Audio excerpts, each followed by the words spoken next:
Ce soir, je vais rejoindre une amie que j'ai pas vue depuis super longtemps, au moins depuis qu'on a été au Japon, donc ça commence à faire pas mal de temps. Entre autres parce qu'elle était en Italie et là elle est revenue en France et du coup on s'est prévu un petit dîner en tête à tête. Et évidemment, comme pour tous nos proches les plus proches, on a ramené des petits cadeaux, des petits souvenirs du Japon et je me suis dit que ça pourrait peut-être vous donner une idée de cadeaux si jamais vous prévoyez d'aller au Japon et que vous cherchez quoi ramener. Je trouve que c'est une super idée, donc je vais vous montrer tout de suite ce que je lui ai pris. Donc voilà, alors pour l'instant elles sont emballées, mais je vais vous montrer comment c'est à l'intérieur. Vous en doutez sûrement par la forme je pense, mais ce sont des baguettes personnalisées. Donc voilà la paire de baguettes, et si vous regardez bien ici en gros il y a le prénom qu'on peut faire graver et juste en dessous le prénom toujours mais en katakana. Et si vous savez pas écrire en katakana, il n'y a pas de problème, hein, ils vous aideront là-bas, vous leur faites juste la prononciation et eux ils vont reporter et vous l'écrire, donc il n'y a pas de souci. Et pour ce qui est de où les faire graver, quel magasin, je pense que pendant votre voyage il n'y aura pas de souci, vous allez passer en fait devant des magasins qui font ça, il y en a quand même pas mal. Nous on les a fait au Nishiki Market à Kyoto, si jamais ça vous intéresse, je crois qu'il y a 2 boutiques dedans qui le font. Et avec ça on a pris un petit support pour poser ces baguettes. Regardez comment c'est trop chou. C'est des dangos, c'est trop mignon. Donc voilà, je trouve que ça c'est vraiment un super duo pour faire un cadeau à un proche, parce que déjà de 1 c'est pas excessivement cher, de 2 il y a le côté personnalisé qui montre que vous avez vraiment pensé à la personne et ça c'est très chouette, et en plus de ça c'est pas trop fragile et ça prend pas beaucoup de place dans la valise et ça c'est top. Petit outfit check pour ma petite sortie. Donc bon, j'ai mes Ray-Ban parce qu'il fait super beau dehors. J'ai mis une petite chemise bordeaux avec la jupe que j'ai achetée au Japon. En chaussures, mes Converse, mon sac de la marque Ashoka qui est un sac vegan. Et puis comme il risque de faire un petit peu froid, ce soir en rentrant, j'ai pris mon Perfecto en simili-cuir. Voilà, on est prêt à partir. What happens when the world ends? At least this is an okay bar for running into you. It's an awful house, and I wanted to get you out. I'm working on a plan right now to come through.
Alors on est bien arrivé chez mes parents pour une semaine de vacances, ça fait du bien. Là on commençait un petit peu à avoir un peu trop de trucs à gérer, un peu trop de travail, etc. Donc on est content de pouvoir faire une petite pause à la campagne, franchement ça fait trop du bien. Comme vous l'avez vu avec les images, on a fait une petite balade dans une exposition japonaise, donc ça s'appelait les Japan Days et c'était à Périgueux, pas très loin de chez mes parents. Et c'était très cool, l'exposition était pas très grande, il n'y avait pas non plus masse de stands, c'était genre dans un grand hangar, mais c'était hyper chouette. On a même eu l'occasion de faire un petit atelier de 45 minutes pour apprendre à écrire des kanji, des katakana, des hiragana, etc. C'était très cool. La prof était donc une japonaise qui habitait du coup pas très loin dans le coin. Je crois qu'elle était elle était à Bordeaux et elle habite à Bordeaux depuis 22 ans et elle donne des cours du coup de calligraphie. C'était hyper apaisant à voir. On a un petit peu retrouvé ce sentiment qu'on avait eu d'apaisement quand on avait participé à l'atelier d'initiation à la cérémonie du thé au Japon. Comme c'est plein de gestes très précis, c'est hyper apaisant à regarder et du coup on a beaucoup aimé ce cours, c'était très cool. Et sur place on n'a pas acheté grand chose, on a juste pas mal échangé avec les exposants. Il y avait ma soeur aussi qui était venue avec sa petite famille, donc son chéri et leur fille, donc du coup on a fait un petit tour tous ensemble et c'était très cool. Et on a acheté juste 2 choses. Nous on a acheté du coup un pot de miso à l'ail des ours, très hâte de goûter, qui est donc fait en France avec des produits français mais avec une technique japonaise. Et j'ai acheté aussi à une artisante japonaise qui habite aussi dans le coin ces petites boucles d'oreilles en forme de grue, donc qui sont vraiment faites en papier et qu'en fait elle vernit après pour que ça puisse tenir dans le temps. Et puis c'est chouette parce que cette semaine on est presque en famille complète. Je dis presque parce qu'il n'y a pas tous mes grands-parents qui sont là à la maison, mais on est presque tous réunis. Il y a eu ma soeur qui est passée, et puis il y a mon frère aussi qui est là que j'ai pas vu depuis longtemps parce qu'il habite en Angleterre. Donc on se retrouve presque tous ensemble et c'est très cool. Et aujourd'hui, comme il a l'air de faire assez beau, il y a des chances qu'on fasse une petite balade dans l'après-midi, donc ça va être cool. On va pouvoir aller enfin se balader en forêt et j'espère commencer à avoir un peu des couleurs d'automne parce que l'automne traîne un peu à venir franchement. Donc j'ai hâte de faire cette petite balade.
On vient de rentrer à la maison, enfin ça fait quelques temps qu'on est rentré déjà, j'ai un petit peu travaillé avant de prendre la caméra pour débriefer cette journée. Donc aujourd'hui on a été avec monsieur dans un spa, c'était en fait mon cadeau de Noël de l'année dernière pour à utiliser cette année et du coup on avait prévu de faire ça aujourd'hui comme vous l'avez compris. Et en gros c'était une séance où on avait 1 heure dans un spa privatif, on avait plusieurs espaces possibles et on a choisi l'espace jungle et on avait 1 heure de massage juste après, c'était trop cool, ça fait du bien de temps en temps de s'offrir comme ça un petit massage. On fait quand même pas mal de sport aussi donc de temps en temps ça nous rappelle que c'est agréable quand même de relâcher un petit peu toutes ces tensions avec un bon massage. Et puis après ça, comme on est sorti, il était 13h15, on avait faim, donc on a cherché un endroit où manger et Pierre-Alain avait trouvé un italien, donc on s'est fait des petites pizzas et c'était très très bon. Je vais conclure ce vlog maintenant, mais je vous dis un petit peu quand même ce qui va se passer pour moi pour les prochains jours.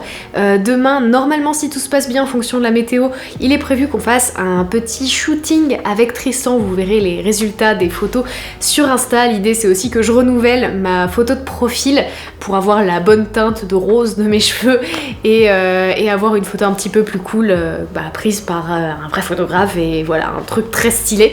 Donc on a prévu de faire ça et peut-être aussi, si la météo nous le permet, un shooting un petit peu plus automnal. J'ai noté quelques idées mais ça va vraiment dépendre de s'il fait beau ou pas et ça s'annonce pas très bien donc c'est pas sûr qu'on puisse le faire. Et si je veux renouveler ma photo de profil, c'est aussi pour un autre projet qui va arriver très bientôt, que je vais bientôt pouvoir vous annoncer mais pas encore. J'ai vraiment trop hâte de pouvoir vous en parler parce que je suis super excited par rapport à ce projet, donc j'ai vraiment trop hâte que ça sorte. Donc j'espère que ça vous plaira, ça se passera plutôt sur Instagram, donc restez plutôt dans ce coin-là, mais je pense que j'en parlerai un petit peu aussi ici sur YouTube. Et enfin pour conclure, ce samedi 28 octobre, on organise une soirée d'Halloween chez nous. Ça fait un bail que je voulais organiser une soirée d'Halloween à la maison, ça s'était pas fait les fois précédentes pour diverses raisons, et là ça y est, on a réussi à l'organiser, on a un petit peu de potes qui viennent et tout, donc ça va être trop cool. Et le thème que j'ai choisi, c'est que chacun doit porter en fait la couleur de sa maison à Poudlard, donc thème Harry Potter, animaux fantastiques, comme vous voulez. Et j'ai prévu plein de petits snacks, plein de petites choses en lien avec l'univers. Je vais bosser un petit peu la déco, enfin voilà, j'ai hâte de m'y mettre. Je vais certainement commencer à faire des trucs demain et puis évidemment samedi dans la journée. Et du coup ce sera une vidéo dédiée à cette soirée d'Halloween, donc dans 2 semaines, si tout se passe bien, la prochaine vidéo ce sera du coup une vidéo de notre soirée d'Halloween et de la préparation en fait. Donc ce sera l'occasion pour moi de vous partager des idées, des recettes, etc. que j'ai chopé un petit peu à droite à gauche. Donc voilà, j'espère que ça vous plaira. Merci beaucoup d'avoir regardé ce vlog, j'espère qu'il vous a plu, ce petit mois d'octobre passé en ma compagnie. Et je vous dis du coup à dans 2 semaines pour la prochaine vidéo.